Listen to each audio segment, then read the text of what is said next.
वडनगर में है और मोदी जी का गांव है और उनके साथ पढ़े हुए लोग और तमाम उनसे जो जुड़े हुए हैं उनसे हम बातचीत कर रहे हैं। और हमने उनकी जो चाय का टी स्टॉल था वो भी आपको दिखाया और अब आपको वो भी दिखाया जहां पर उन्होंने मगरमच्छ पकड़ा था। अब उनके एक हमारे दोस्त उनके जो साथ पढ़े हैं, इनका नाम है प्रताप भाई शाह।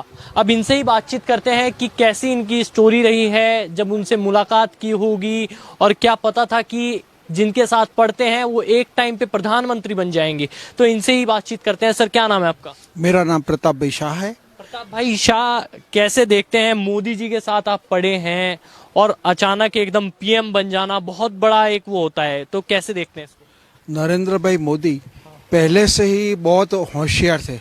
जब भी कोई विषय पे बोलना है तो वो बोल सकते थे। कुछ भी से विषय हो, हम वो नहीं बोल सकते, लेकिन वो कोई भी विषय पे बोल सकते हो। अच्छा ही उसका लेक्चर भी बहुत अच्छा था और सबको पसंद आता था। वो वडनगर में पढ़ते थे। वो बीएन हाई स्कूल में पढ़ते, मैं नवीन हाई स्कूल में पढ़ता था। 10वीं कक्षा में हम साथ में कभी कभी साथ में रहते थे। और उनके साथ मेरा एक दोस्त था पाटिल। वो पाटिल और मोदी जी दोनों मित्र थे और हम तीनों साथ में खेलते थे। नरेंद्र भाई मोदी जब भी वडनगर में रहते थे तो उनका परिस्थिति बहुत अच्छा नहीं था। वो स्कूल के टाइम में जब रिसेस होती थी तो वो स्कूल के बाहर नज़दीक में रेलवे स्टेशन था, उधर चाय बेचने को जाते थे। हमें कभी ऐसा लगता था कि ये भाई ऐसा क्यों कर रहा है, लेकिन परिस्थिति बहुत अच्छी नहीं थी।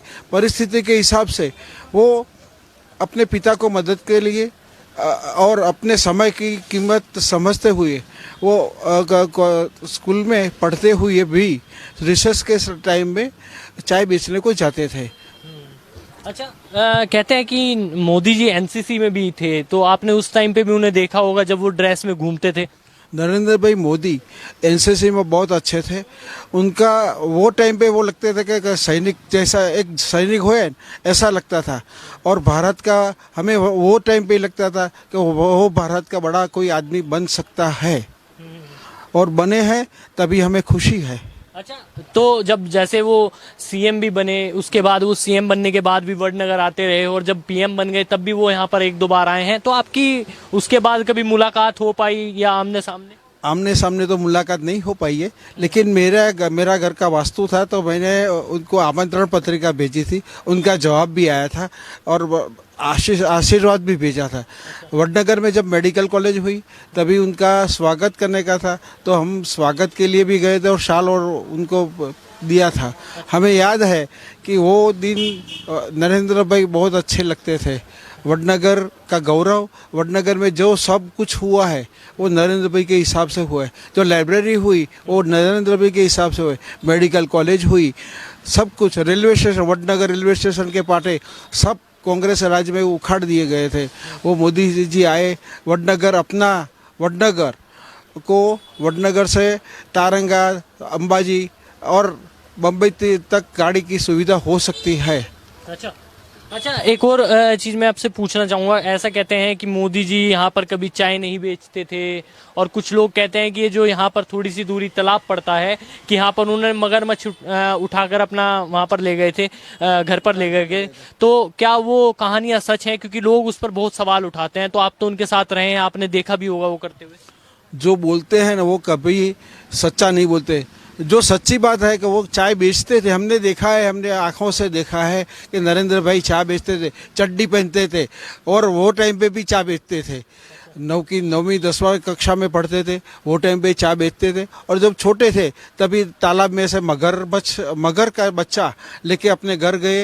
अपने घर को अपने माँ बाप को बताया। माँ को थोड़ा खराब ऐसा लगा कि ये अपने घर में नहीं शोभा देती है, आप तालाब में भेज उसको रख दो।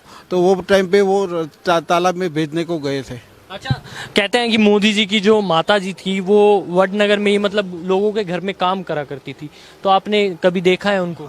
वो हमारे समाज के कई भाइयों के तो वहाँ काम करती थी।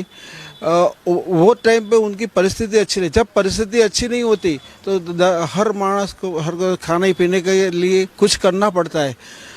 और नरेंद्र भाई की माँ हीराबा वो जो पूजनीय है वो समय पे अपना शरीर का ख्याल भी नहीं रखते हुए भी कामकाज करती थी, सबके घर पे काम करती थी। वो बात बहुत सच्ची है। अच्छा, तो आप क्या कहना चाहेंगे अपने मित्र से जो आज पीएम पद पर बैठ चुके हैं? क्या बोलना चाहेंगे अपने मित्र से आज आप? हम तो यही बोलने चलते हैं 24 की चुनाव में, 24 में भी नरेंद्र मोदी जी आएंगे और जो बहुमति है वो उनके अभी है, उनसे ज्यादा आएगी। अच्छा, तो आपने देखा उनके मित्र हमारे साथ मौजूद थे, तो हमने इनसे बातचीत करी। इन्होंने अपनी वो कहानियां भी बताई, जब वो मगरमच्छ पकड़ा था उन्होंने, और फिर वो चाय बेचा करते थे, उस टाइम पे भी इन्होंने देखा है। एनसीसी की जो ड्रेस थी वो पहनकर जब घूमते थे वो भी इन्होंने देखा है। आपको ये खबर कैसी लगी? जाइए कमेंट बॉक्स में कमेंट कीजिए, इस खबर को लाइक कीजिए, शेयर कीजिए। नमस्कार।